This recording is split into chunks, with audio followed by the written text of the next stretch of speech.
Welcome back. Today is the press conference of the movie Eddington, and you're going to find some familiar names there. That's right.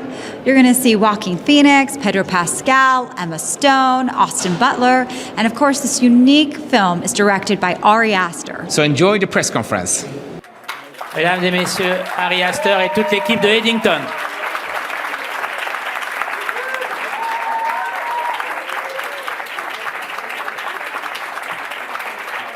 Good morning, everyone. We're going to start by a quick introduction of all the talent here with us. They are not around the table. They are right here with us. We got the actor Clifton Collins here.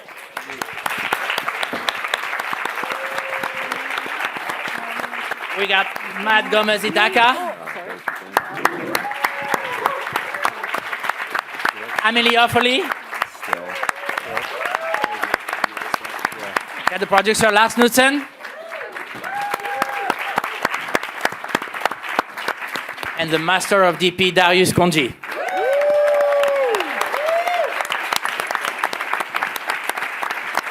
And at the table here with us, we got over there at the end of the table, Luke Grimes.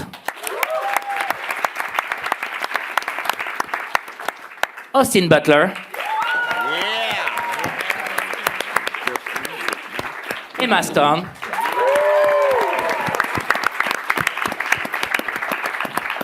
Next to me, we have Michael Ward.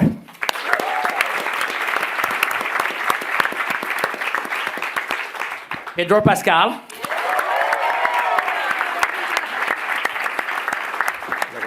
Joaquin Phoenix.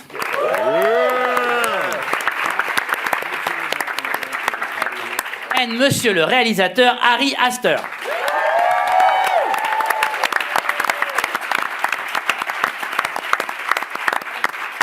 All right, guys, before I open the floor to questioning, I have a question for all of you actors. It's a very simple and at the same time not that simple question. How is it to work with Harry? How is it to dive into Harry's mind? Let's start with you, Luke. With me? With you. Ari. I told Ari this last night. I never felt like I knew what I was doing less than on this movie. Because anytime that I felt like I had an idea of like, oh, I think I figured this guy out, he'd go, yeah, don't do that. Okay. And clearly my job in the movie was to not know what I was doing. And he was very helpful in that way. I felt very clueless, and I think that's sort of who Guy ended up being, and that's how we found him. I had no clue what I was up to, so thanks, man. That was Austin. We just had a blast. I had so much fun, and from our first conversations, he told me a sort of abstract thing of thinking of Vernon as the embodiment of the internet. And I just took that and ran somewhere, and we had a blast. The entire group was just a dream to work with. Well, I've been lucky to know Ari for a few years as a friend, and so the opportunity to come and get to hang out with him in this cast and this incredible script that I loved so much, it was a pure joy. I felt very lucky. Joaquin, how was it the second time around? Better. No, it was better. Ari's one of the he's a rare director that actually he could be an actor because he just embodies what the characters are feeling in a scene. He sometimes is like pacing behind camera saying dialogue, and it looks like what actors do. And so there are times where sometimes you just get lost, and he will come over and you'll start talking about it, and we're both acting as Joe, trying to kind of figure out this moment, and he always finds something that is interesting and specific. I love working with him. Edward. That's exactly what was surprising to me as well. Having been awed by some of his previous movies, I thought he would be more pretentious and like meaner somehow. I don't know why. And it was the opposite. He actually made me think of the character as more human and had a very, very empathic relationship to each take, and at one point, I remember we were happy with a scene, and then you saw me kind of hesitate, but not have the confidence to ask for another take. And you were like, "Do you want another one?" And I was like, "Can I have one more?" And you were like, "Yeah. Let's do another. But if I thought it was great, but if you want to do another one, I do have another note." And he literally gave me the note that I gave myself, and that was cool. For me, the whole experience with Ari was just very collaborative, always wanting to have conversation and talk about the character, the scenes and stuff like that. And for me, that puts me at ease a lot of the time because it means that we can actually create something together. So yeah, man, a lot of it was just down to that. So I really appreciate it. Big up Ari, man. Well, Ari, very simply too, why this movie? Why did you want to do this? And what do you hope that the audience will take from it?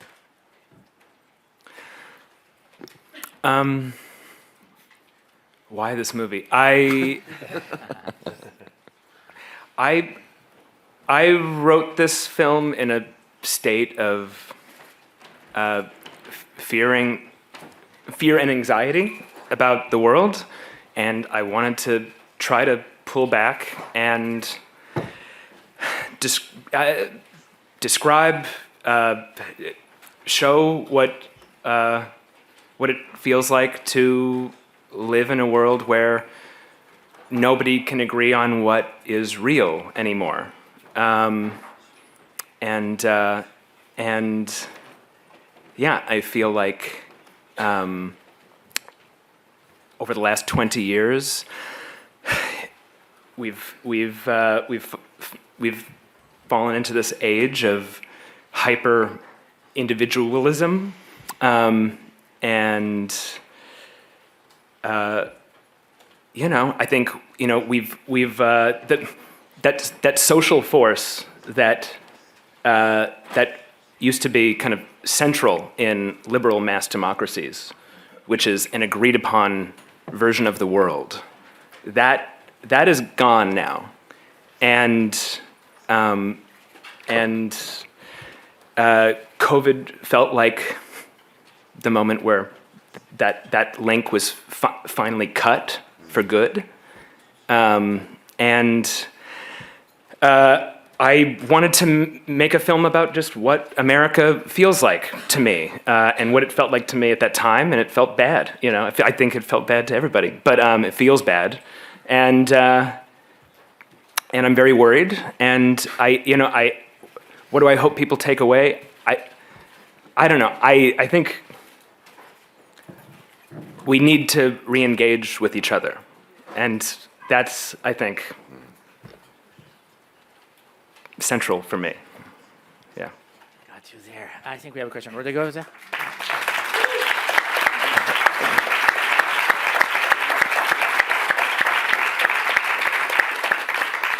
Hi, question here from Brazil, Correio da Manhã, Rodrigo Fonseca. Question to Aster. You have one of the most amazing cinematographers on your movie, Darius Conde. I would like to hear a few words about your work with him. And if you allow me a second question, your movie brought me a memory. The initial scene of Godfather, I believe in America. Do your characters believe in America? It's one question per person, but okay, Rodrigo. Okay, so the first question is about Darius, who's the greatest, and I love him very much. We became very close, right? I think we did on this film, and I don't know. It's a hard thing to talk about, describe. It's kind of ineffable, but I think we see things very similarly, and it was a very, very kind of effortless, easy collaboration, and I was very surprised and humbled and gratified by how open you were and how much you gave to me, and yeah, he's a master. He's worked with so many of my heroes and has made the most beautiful films. So anyway, it was an honor to work with him. How about the Believe in America part? Well, like I said, the film is about people living in different realities. So I think every character's idea of America is different in the film. And so, yeah, that for me is, I guess, the answer. I guess you had a question over there. Lady? Hi, Jada Yuan from the Washington Post, and Ari, I'm from Santa Fe also. So this is for the actors, just to get them in on the conversation, especially Pedro and Joaquin. I've read some reviews that sort of talk about feeling like this is a horror story about how America devolved into a partisan political hellscape. And I'm just curious, why did you feel so strongly about making the movie? And does it feel different to have made it about a time in Trump's first administration and now be releasing it in his second? You want me to go first? You can do the whole thing.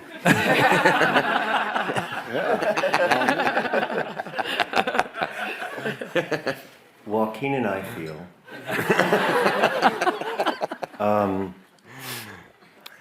I love what Ari said in terms of feeling completely untethered from like a collective truth, I guess, or function really. And I got to see the movie for the first time last night, and it felt like the movie that I read and had to be a part of, as finessed, as beautifully finessed as it has been between then and now. And I was thinking that I'm so used to kind of lenses on US culture from the outside, because there's so many ways to view issues of politics, sociology, our very, very complex culture. And with Ari's movie, it felt like the first time that we had like a mole, like a whistleblower almost, you know, someone from the inside being like, this is what's happening. And that was really, really powerful to me. And I don't think I understood that until I saw it.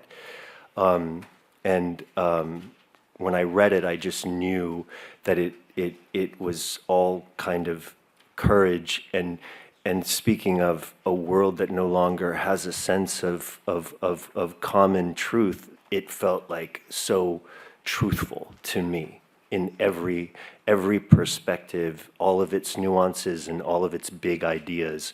They just seemed so truthful to me. And Joaquin feels the same. Thanks to both of you. We got a question in the center. Hi, good morning, Maria Guerra, Quinótico, Spain. This is a question for Mr. Pascal. Well, sorry, since you are speaking now. So, well, congratulations on this shocking, heartbreaking comedy on America. Mr. Pascal, I'd like you to, I wonder what you think about, are you worried about these millions of Latin migrants in the shadows living in America? And do you fear that America will become an absolutely closed country to the world? Thank you. I mean, it's obviously very scary for an actor who participated in a movie to sort of speak to issues like this. It's far too intimidating of a question for me to really address. I'm not informed enough. I want people to be safe and to be protected, and I want very much to live on the right side of history. And I'm an immigrant. My parents are refugees from Chile. I myself was a refugee. We fled a dictatorship, and I was privileged enough to grow up in the U.S. And after asylum in Denmark, and if it weren't for that, I don't know what would have happened to us. And so I stand by those protections always. I'm too afraid of your question. I hardly remember what it was. All right, I think we're flying to Australia now. Helen? Oh, hi. Hi, Helen Butler from Australia. I've never been in a room with you before, Mr. Pascal. I'm sorry to target you again, but you died in The Last of Us and everyone was devastated, and now you've died rather early in this one too. We're not allowed, it's a spoiler alert. We're not allowed, that's a spoiler alert. Okay. Spoilers! Okay, but anyway, you've never been to Cannes before. And so I genuinely didn't know that. Anyway, sorry. we won't. All right, we won't address the death thing then. But Helen, what is your question? but you haven't been to Cannes before. She What's just it wanted like? to tell everybody this. And what's your impression? And the same for Mr. Grimes. I don't think you've been here before, Luke, have you? Sorry, me again? You've been to Cannes before? They're there. You don't need to talk to me. Oh, no. You're fabulous in yellow. Sorry, what did you ask? What did you? I mean, the two of you, what's it like to be in Cannes for the first time? Oh my God, this is a dream. And with these people and with Ari, and I'm a huge fan of Ari's, and this was a bucket list for me to be in an Ari Aster movie. Even if it was playing a racist idiot, I'm super proud to be here.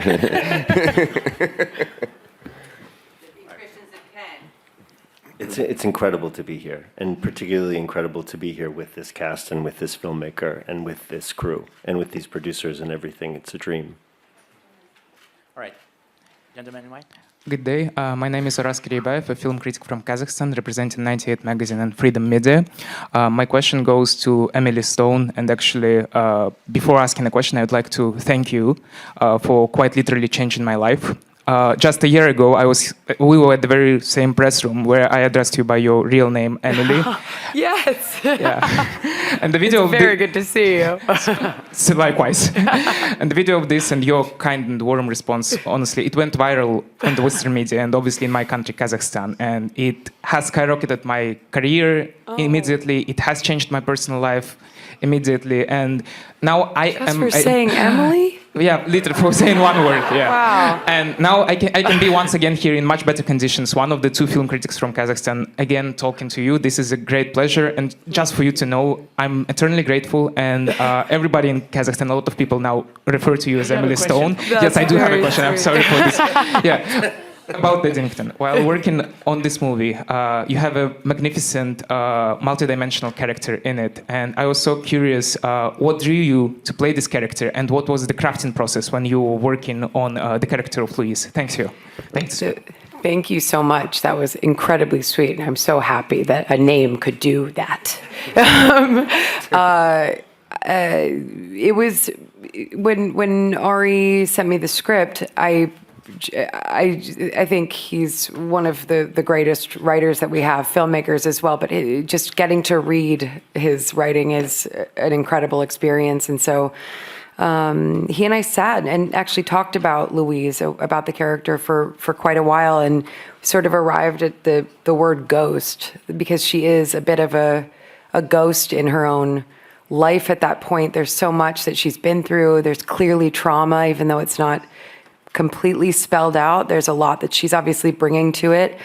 And her marriage to Joe is in a precarious space for her, you know, being in this lockdown with her mother there, who's really reading a lot of things, and her mind is being filled with, you know, so much. And so I thought of her as a ghost and then a specter over Joe's life as he's, you know, making these decisions. You know, I won't spoil, I guess. Can we spoil here? No, let's not do that. You guys hear about Pedro and The Last of Us?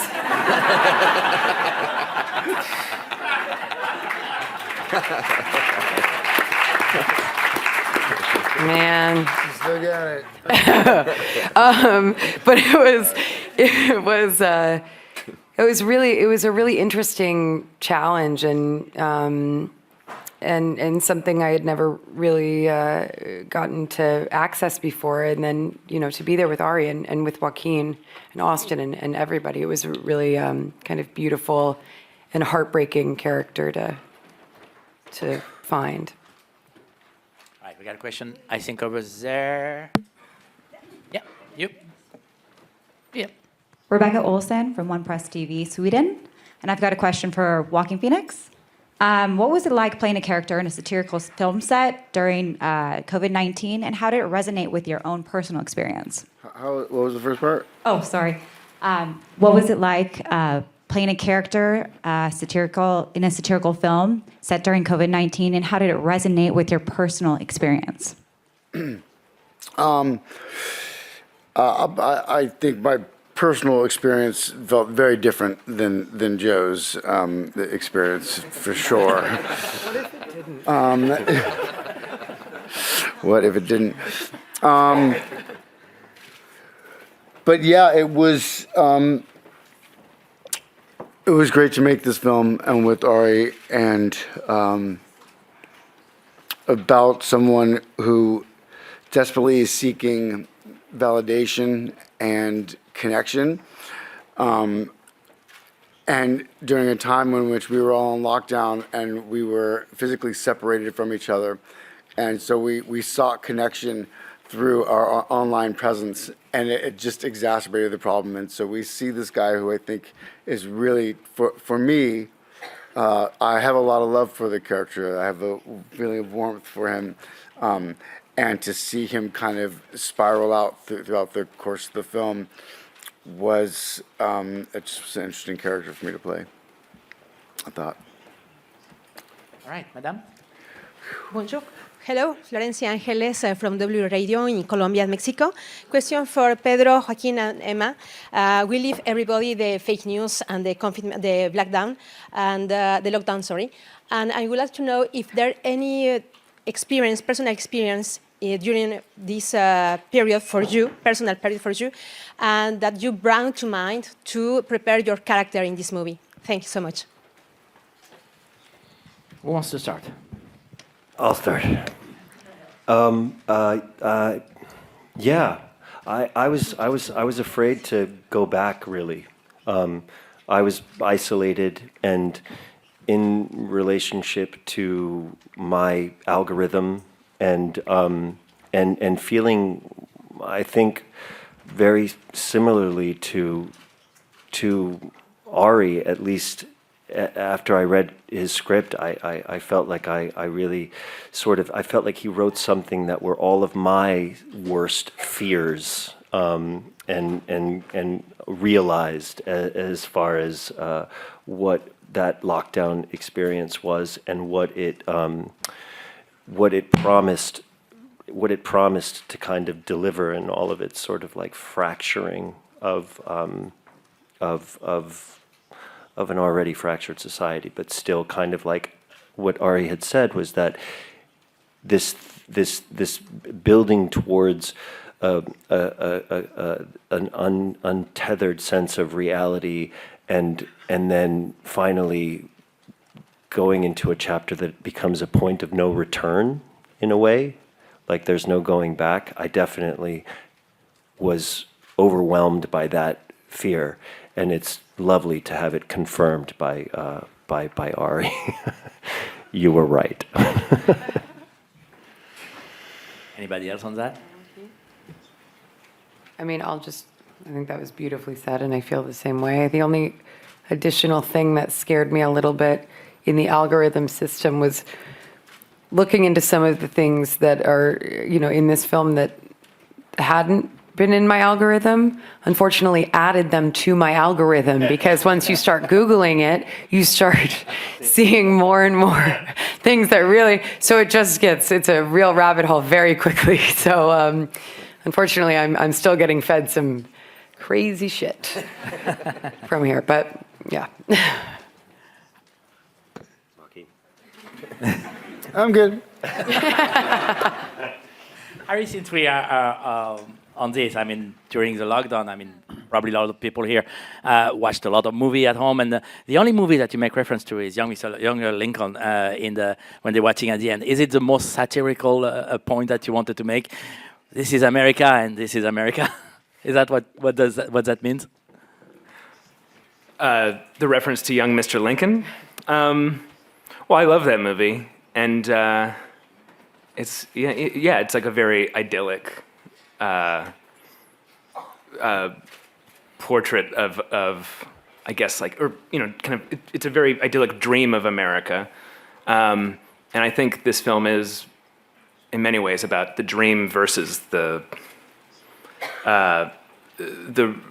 reality, and yeah, I would say. Sorry, I'm like finding answers because I haven't spoken about this movie yet.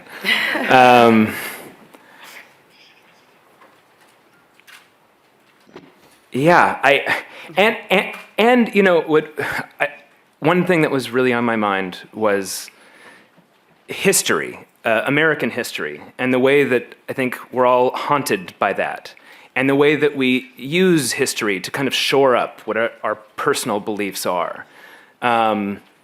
And opening night, there was a lot of mention of Nietzsche here, and so since I wasn't pretentious enough for you on set, but it made me think of what Nietzsche said about an age oversaturated with history, and how that leads to this like dangerous mood of irony in regard to itself, and how that leads to like this I think to this like detached spectatorialism as opposed to actual engagement, and I don't know, yeah. So anyway, well, Jesus, I regret it. Okay, we got a question over there. Hi, I'm Kat from Bureau, Serbia. This is a question for everybody. So it's talking about rabbit holes and algorithms and stuff that happened in 2020, because we're talking about like crypto bros and cult leaders in the movie as well. I want to know, during the lockdown, what's like the weirdest rabbit hole you went down, or like a quirk you picked up, like sourdough bread or tarot cards, or like weird for you pages on TikTok? That's it. Who wants to answer it?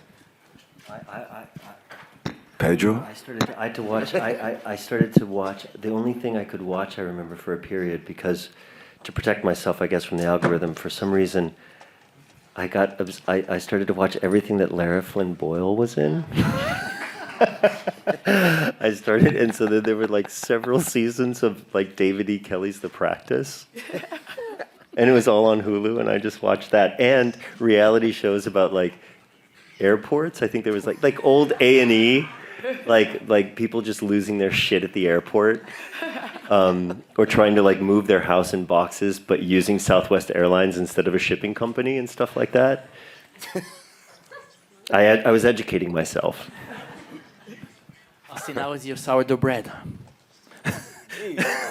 Jeez, I mean, I was in Australia working on Elvis, so all I was thinking about was that at the time. I'm trying to think of anything that wasn't that. I wish that I was watching Southwest Airlines moving videos.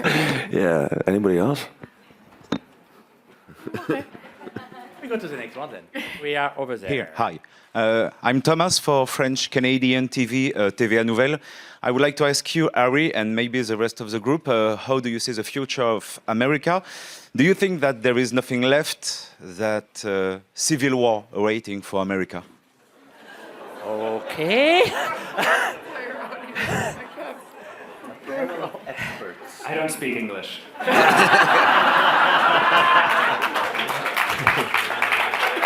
No hablo English. I don't know. I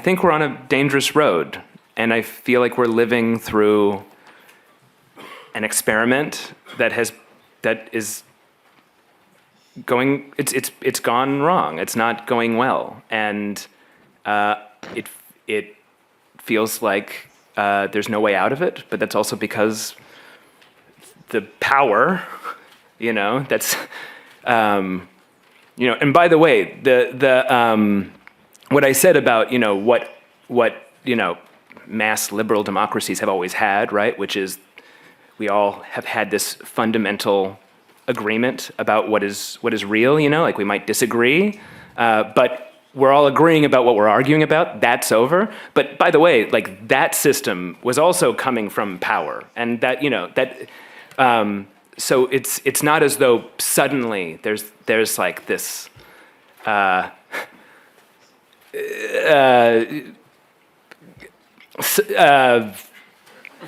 bad bad power out there. It's always been there, but right now it's chaos, and yeah, it feels like we're living in an experiment that probably should be like stopped or paused because it's not working. But it's clear that nobody's actually interested in stopping it. I don't know. I think people feel very powerless and very fearful, and I think that part of being in your bubble, right? Part of being in whatever your whatever bubble of certainty you're in,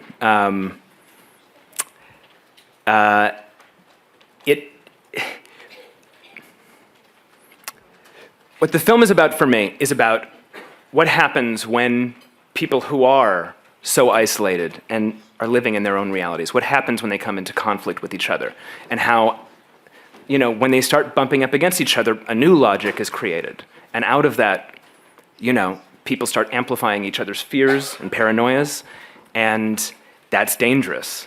And, we'll see where this goes. I really hope that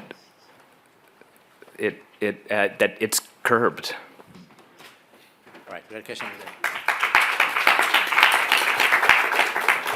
Hi, good morning. My name is Chaz Ebert. I'm from RogerEbert.com. And thank you for this movie. I have to tell you, the day after our November elections, I took to my bed I had a day of mourning. I am so worried about our democracy. I'm so worried about just I have the same fear that you have. My question for you, and I hate to ask this question because I don't even want to put it out there, but I have a film festival, Ebertfest Film Festival, and we had some of our guests from other countries who were afraid to come to America. Even a guest from Canada was afraid to come because the universities in Canada sent out messages to the professors about crossing the border from Canada to America. This is unacceptable to me. Do any of you who have to go back to America, fear having anything put on in your dossier because of the brave movies that you make?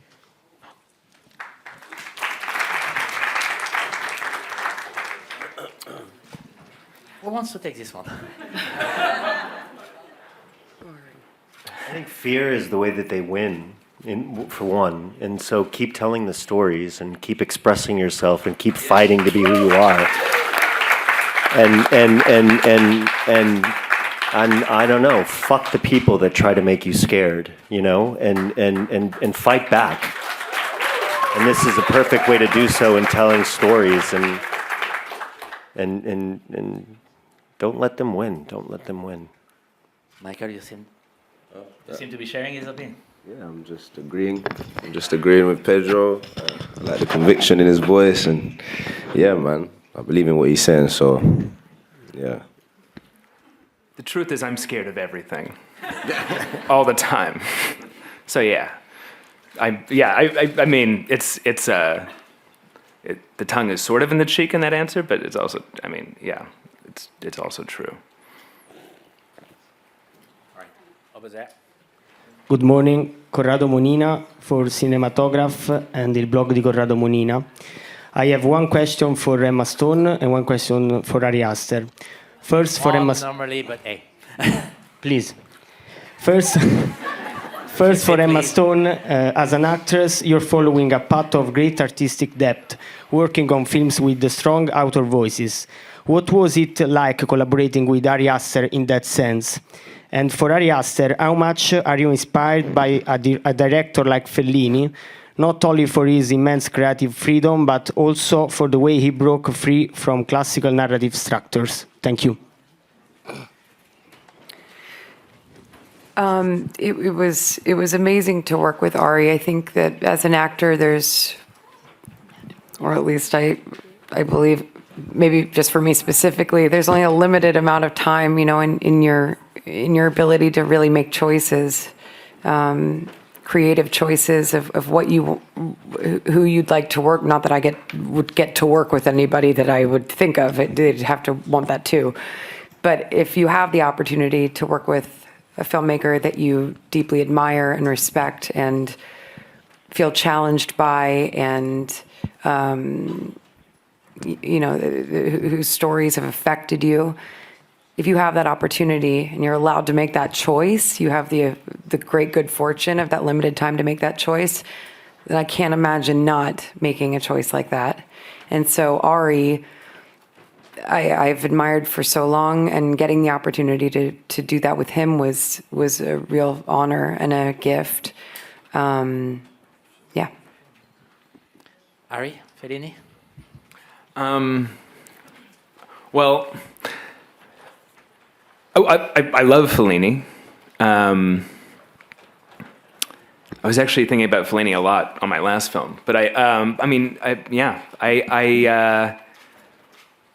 the question is about how, what I get from Fellini. Is that right? Well, the humor, and I guess where he might have really been helpful to me here is the way that he populates his films with eccentrics and characters, and no matter how many people are in a frame, none of them are wasted. He loves people. He loves faces, and even just as a director working with blocking and camera, I go back to 8.5 specifically all the time, just for the dance between the actors and the camera. It's so fluid and so free. So he's one of the filmmakers that I go to a lot as sort of a liberating influence, just remind myself that you can do anything, and that he's so idiosyncratic and so personal and so funny, and his films are alive. I mean, that's really for me, that's what I look for, is this a living thing? I want movies to be alive, and Fellini was amazing. He created universes, We got a question over there. Dylan Fernando, Films Fatale, Canada. This is directed to all of you. By the end of the film, do you believe there's any semblance of hope for the characters? Wants to talk about hope. Oh, come on. Just for your character, is there hope? Is there hope for no spoilers in this? There's always hope. Well, I just made Joaquin throw up in his mouth. I'm looking desperately for hope, and I said it earlier, but I'll say it again. We need to re-engage with each other. That's the only hope. That's the only hope. I don't know. I think. All right, we got a question over there. Hi, Driege from Brazil and Media Ninja. My question is for Michael. And as a black person watching the movie last night, seeing Black Lives Matters come up, it made me laugh many times as white people try to take part of something that they don't need to take part of. So my question is to ask you about your experience through all of this, because I kept thinking what Michael is feeling, what is he's feeling through this, what this scene is making him feel. So I just want to know, how did it feel for you to see Black Lives Matter there, and how do you feel about it? Thank you for your amazing question. The inevitable. I feel like it was difficult, to be completely honest, but what was great was the collaborativeness between me, Ari, and the rest of the cast, in all of my scenes, everything was spoken about, everything was respectful. We got to just have conversation, and for me, it just makes me feel comfortable. Do you get what I'm trying to say? Like, if I felt like man just getting thrown into the deep end and not having to really have conversations about how I feel or what I think the character feels like, then there would be a problem. But Ari never made me feel that way. Joaquin never made me feel that way. And we tried so many different options in many scenes and stuff like that, and we just got to play. And that was what was beautiful about being in this movie. We just got to have fun. But obviously it's going to be difficult, you know what I'm trying to say? It's always difficult when you're like the only black person in a cast or something like that. But unfortunately, this is what it is. But we're telling these stories, and being part of these stories is only going to make the opportunities better for the people that are coming after me. And you know what I'm trying to say? That's what it's about. Love. We are going right at the end over there. Hi guys, my question is for Ari, Tom Page, CNN. Thanks for including us in the picture. My question is about media literacy. You've created quite a Rorschach test here.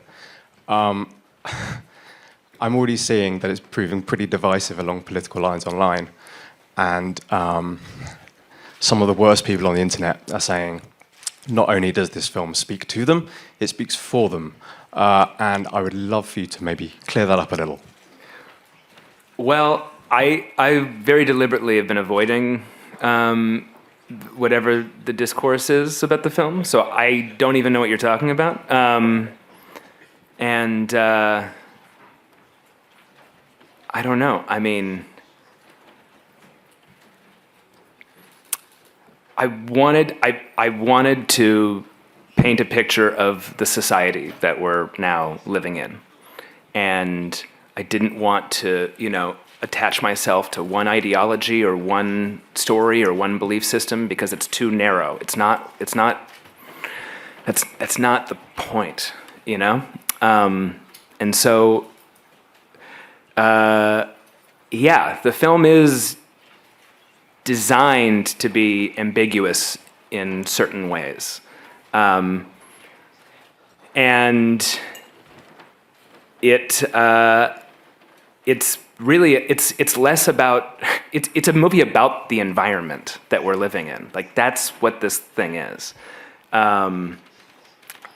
So, I don't know. I'll probably dip my head into the swamp and see what the fuck's going on. And then I'll be upset or something. I don't know. But I haven't done it yet. I don't know. Is that, yeah. All right, this is all the time. We have Madame, Messieurs, merci beaucoup. Thank you very much. Thank you. Viva Chile.